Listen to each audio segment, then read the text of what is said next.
Hello students, हम कर रहे थे community system and legislative process in France. Last session में हमने कम्युनिटी सिस्टम के रिगार्डिंग किया एंड आज हम इस सेशन में करेंगे legislative procedure in France. France में कैसे बिल लॉ बनते हैं, वहां पर कैसी प्रेसिडेंशियल फॉर्म ऑफ गवर्नमेंट है। प्रेसिडेंट है, उसके पास बहुत सारी पावर्स होती हैं।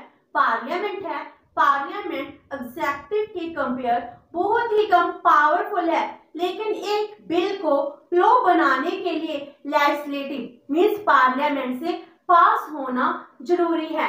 तो इसके लिए फ्रांस में क्या प्रोविजंस की गई हैं, तो सबसे पहले करते हैं इंट्रोडक्शन और मूव द बिल। जो बिल है पहले उसको इंट्रोड्यूस किया जाता है। तो इंट्रोड्यूस कौन कर सकता है? इंट्रोड्यूस कोई भी मेंबर कर सकता है या मिनिस्टर कर सकता है। एंड इंट्रोडक्शन कहां पर होती है? वहां पर बाइकैमरल लेजिस्लेचर है, तो इसलिए किसी भी हाउस में बिल को इंट्रोड्यूस किया जा सकता है। So bill can be introduced in any house, और तो नेशनल असेंबली में कर दो या फिर सेनेट जो अपर हाउस है, किसी भी हाउस में इसको इंट्रोड्यूस किया जा सकता है। अगर वो फाइनेंशियल बिल है तो इस केस में उसको only and only lower house national assembly में ही इंट्रोड्यूस किया जा सकता है। तो जो बिल है वो किसके द्वारा मूव हो सकता है? It is either by the minister or by any member of the house. House का कोई भी मेंबर है वो भी बिल को इंट्रोड्यूस कर सकता है। अगर मिनिस्टर है, मिनिस्टर बिल को इंट्रोड्यूस कर रहा है, तो उस टाइम वो अपने सेक्रेटेरिएट डिपार्टमेंट की हेल्प ले सकते हैं। अगर कोई अदर मेंबर्स है वो बिल को इंट्रोड्यूस करता है, तो इस केस में उसको खुद ही सारा बिल ड्राफ्ट करना पड़ता है। अगर बिल मिनिस्टर के द्वारा प्रपोज किया जाता है, मूव किया जाता है, तो इसको कहते हैं project move by the minister. अगर किसी अनदर मेंबर के द्वारा इसको प्रेजेंट किया जाता है तो इसको कहते हैं प्रपोजल और प्रपोजिशन, क्योंकि ये किसी ordinary member of the house इसके द्वारा इंट्रोड्यूस किया गया है। जब बिल किसी भी हाउस में इंट्रोड्यूस हो जाता है, नेशनल असेंबली है इसमें भी इंट्रोड्यूस हो सकता है, सेनेट में भी इंट्रोड्यूस हो सकता है। जिस हाउस में पहले इसको प्रेजेंट किया गया है, अब उस हाउस में सभी प्रोसेस है वो स्टार्ट होती है। तो सबसे पहले क्या होता है? Bill in the bureau of the house. जो बिल है पहले ब्यूरो के पास जाता है। मान लो बिल है, बिल को नेशनल असेंबली में इंट्रोड्यूस किया गया, अब बिल को मूव कहाँ किया जाएगा? क्योंकि पार्लियामेंट है, पार्लियामेंट में ब्यूरो बहुत ही इंपॉर्टेंट ऑर्गन होता है। ब्यूरो है वही हाउस के सभी इंपॉर्टेंट फंक्शन करते हैं, तो इसलिए पहले जो बिल है ब्यूरो के पास जाता है, जिसमें प्रेसिडेंट एंड वाइस प्रेसिडेंट भी होते हैं।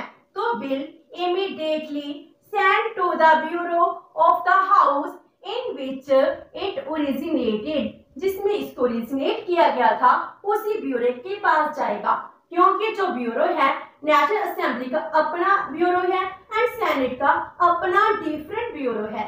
अब जब बिल ब्यूरो के पास हो गया तो उसके बाद ब्यूरो ही डिसाइड करेगा कि इसको कौन सी एप्रोप्रिएट कमीशन है उसके पास रेफर करना चाहिए। वहां पर 6 स्टैंडिंग कमीशन है जो परमानेंट कमीशन है, इनके पास बिल को रेफर करना है। तो उसके बाद डिसीजन लेती है ब्यूरो कि कौन सी कमीशन के पास बिल को सेंड करना है। और उसके बाद गवर्नमेंट है, गवर्नमेंट भी डिमांड कर सकती है कि जो बिल है इसको स्पेशल कमीशन के पास रेफर करना चाहिए। अगर गवर्नमेंट स्पेशल कमीशन की डिमांड करती है तो इसके लिए स्पेशल कमीशन है वो सेटअप किया जाता है और उसके बाद बिल को वहां पर रेफर किया जाता है। तो ब्यूरो के बाद इमीडिएटली ये कहां जाता है? कमीशन के पास। कमीशन और कमेटी स्टेट जी सेम ही है, क्योंकि फ्रांस में कमीशन को कमेटीज ही कहते हैं। तो कमीशन स्टेट में क्या होता है? इस चीज में बिल है, बिल पर डिबेट होती है, इसमें ही जो बिल है बिल के हर एक आर्टिकल को डिस्कस किया जाता है। तो commission studies the bill and submit its report with in 3 months। 3 months में जो अपनी रिपोर्ट है इस रिपोर्ट को सबमिट भी करवाता है, क्योंकि जो बिल है जिस कमेटी के पास गया है उस कमेटी के पास 60 से लेकर 120 मेंबर्स होते हैं। जब एक बिल आता है तो वह इस बिल के लिए एक रिपोर्टर है उसको अपॉइंट करता है। तो फिर जो रिपोर्टर है वो पूरी तरह से इस पर डिस्कशन, डिबेट, मीटिंग्स है वो हेल्प करते हैं। तो जो कमेटी स्टेज है, जो कमीशन है, commission can suggest suitable amendments. Means जब इस कमेटी स्टेज में है, डिस्कशन है, तो इस टाइम जो सुटेबल सजेशंस है वो प्रपोज कर सकती है।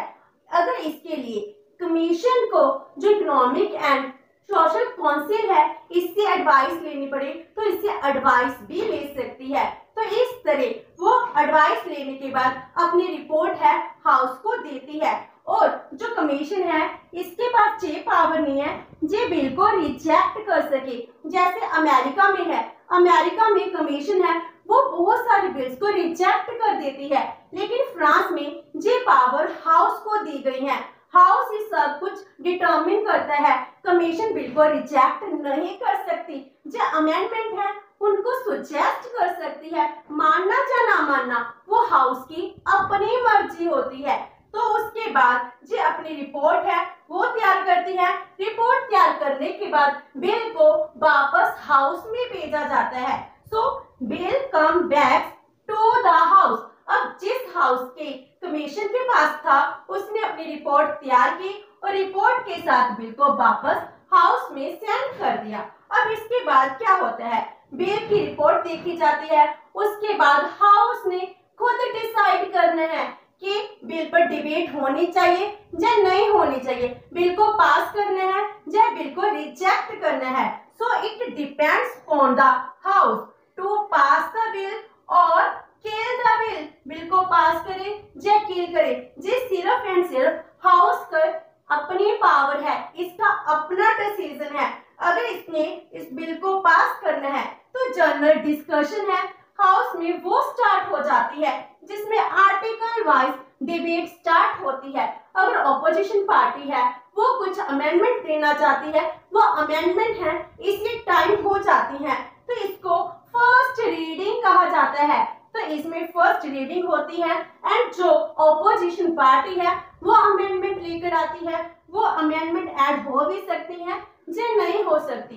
तो इस स्टेज में बिल है उसके हर एक आर्टिकल पर डिस्कशन होती है और उसके बाद जब वोटिंग होती है, वोटिंग कैसी होगी, वोटिंग होने के लिए क्या है, जब बिल डिस्कस हो गया तो सभी मेंबर्स वोट डालते हैं। अगर बिल फेवर में चला गया तो पास हो जाएगा, अगर मेजोरिटी नहीं मिली तो बिल रिजेक्ट हो जाएगा। और जो मेंबर एब्सेंट हैं उनके बिहाफ पर जो प्रेजेंट मेंबर है वो भी वोट है कास्ट कर सकते हैं, लेकिन एक मेंबर एक डेलीगेट की वोट है उसको ही कास्ट कर सकता है। तो डिसीजन वो बिल का पास होना या ना होना वोटिंग के ऊपर ही डिपेंड करता है।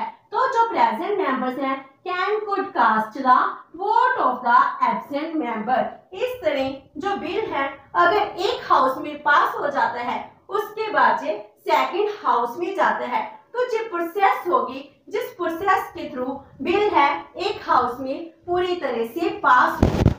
Now bill in the second house. Second house में बिल अगर नेशनल असेंबली में बिल इंट्रोड्यूस हुआ था, इसमें पास हो गया तो अब कहाँ जाएगा, सेनेट में। अगर सेनेट में इंट्रोड्यूस हुआ था अब कहाँ जाएगा, नेशनल असेंबली में। तो जो सेकंड हाउस है, सेकंड हाउस में भी क्या होता है, bill goes to the similar process. जैसे फर्स्ट हाउस में जितने प्रोसेसेस से गया था उसी प्रोसेस से सेकंड हाउस से जे जाता है। तो इस टाइम अगर बिल पास हो गया तो इसको प्रेसिडेंट के पास भेजा जाता है। अगर प्रेसिडेंट भी इसको अप्रूव कर देता है तो बिल लॉ बन जाता है। लेकिन बहुत टाइम ऐसा होता है कि जो दो हाउसेस है इनमें एग्रीमेंट नहीं होता। तो जब अब एग्रीमेंट नहीं है तो अब कौन सा केस हो गया, disagreement between both houses. In the event of disagreement bill sent back to the house. जिस हाउस से जो आया था उसी हाउस में वापस भेजा जाता है। किसके लिए? For reconsideration. कहते हैं जो आर्टिकल्स हैं आप इनको दोबारा से रिकंसीडर कीजिए। जो अमेंडमेंट है, जो सजेशन है सेकंड हाउस देता है उसकी रिपोर्ट में साथ में भेजता है। तो इस तरह जिस हाउस से बिल आया था उसमें दोबारा से रीडिंग होती है, रिकंसिडरेशन होती है, जिसको सेकंड रीडिंग कहा जाता है।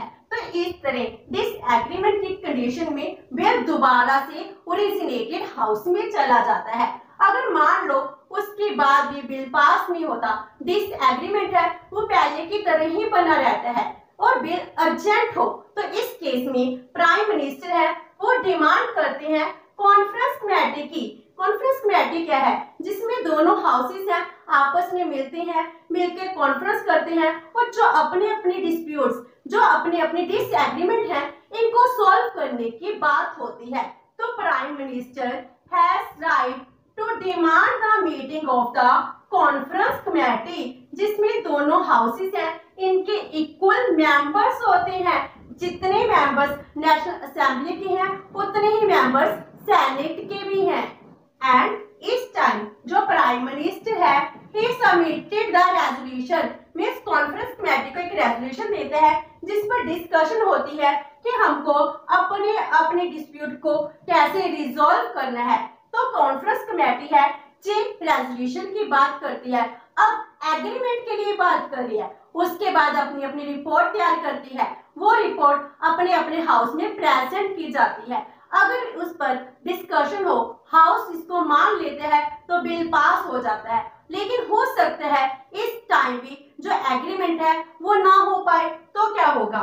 तो उसके बाद होती है third reading. In case of persistence of disagreement, अब कॉन्फ्रेंस कमेटी भी होगी, उसके बाद डिसएग्रीमेंट है अब भी स्टिल बना हुआ है, तो उसके बाद थर्ड रीडिंग होगी। तो थर्ड रीडिंग में क्या होता है?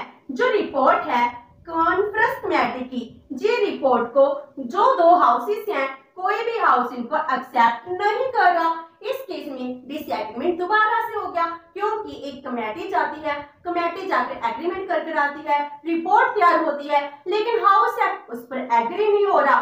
इस time government can ask the national assembly for the third and final reading of the bill. उस टाइम गवर्नमेंट कहती है नेशनल असेंबली को, कौन से हाउस को? जिसमें लोअर हाउस है, जिसमें लोगों के रिप्रेजेंटेटिव है, नेशनल असेंबली को कहा जाता है आप थर्ड एंड फाइनल रीडिंग कर दीजिए। और इस रीडिंग के बाद जो भी नेशनल असेंबली है जो भी अमेंडमेंट करती है उसको पास कर देती है, तो इसके बाद माना जाता है बिल पास हो गया।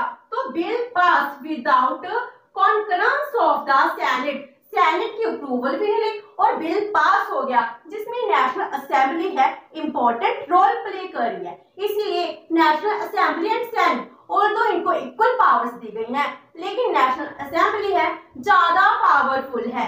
एंड इसके बाद लास्ट में आता है बिल टू द प्रेसिडेंट, क्योंकि प्रेसिडेंट की अप्रूवल भी चाहिए। अगर स्टार्टिंग में ही कोई डिसएग्रीमेंट ना होता बिल को डायरेक्टली प्रेसिडेंट के पास भेजा जाता। अगर डिसएग्रीमेंट है तो कॉन्फ्रेंस कमेटी में थर्ड रीडिंग होती है, उसके बाद बिल पास होता है, फिर प्रेसिडेंट के पास आता है। If bill pass in the second house it refer to the president for promulgation within 15 days. Means जो बिल है बिल पास हो गया, प्रेसिडेंट के पास भेजा जाता है कि आप 15 डेज के बिटवीन इसको इम्प्लीमेंट कर सकते हो। लेकिन प्रेसिडेंट की अब अपनी मर्जी है, बिल को इफेक्टिव में लाना है या इसको डिले करना है, उसके पास सस्पेंशन वीटो भी होती है और वो अपनी और से अमेंडमेंट है, सजेशंस है, वो भी दे सकता है। President can return the bill in the house for reconsideration, वो रिकंसिडरेशन के लिए बिल को वापस हाउस में भेज सकता है। तो इस टाइम पार्लियामेंट की अपनी मर्जी है कि जो प्रेसिडेंट ने सजेशन दिए हैं इसको एक्सेप्ट करने हैं या नहीं। Parliament can adopt or not it according to the wishes of the president, कि इन्होंने प्रेसिडेंट के अकॉर्डिंग चलना है या नहीं चलना, पार्लियामेंट की अपनी मर्जी है। लेकिन जो प्रेसिडेंट है बहुत ही ऑनरेबल पोजीशन पर होते हैं, जिस वजह से पार्लियामेंट जो भी प्रेसिडेंट कहते हैं उनकी बात को मान लेती है और उसी के अकॉर्डिंग बिल में चेंजेस करके दोबारा से पास कर देती है। इस तरह फ्रांस में जो भी बिल पास होकर लॉ बन जाते हैं। तो इस सेशन में हमने ऑर्डिनरी बिल के रिगार्डिंग किया। नेक्स्ट सेशन में हम करेंगे इसका फाइनेंस बिल एंड जो ऑर्गेनिक लॉ है। होप सो कि आपको ये सेशन अच्छा लगा होगा। अगर आपकी कोई क्वेरी है तो post it in the comment box and video अच्छी लगी तो please like and share with your friends. Thank you so much and have a nice day.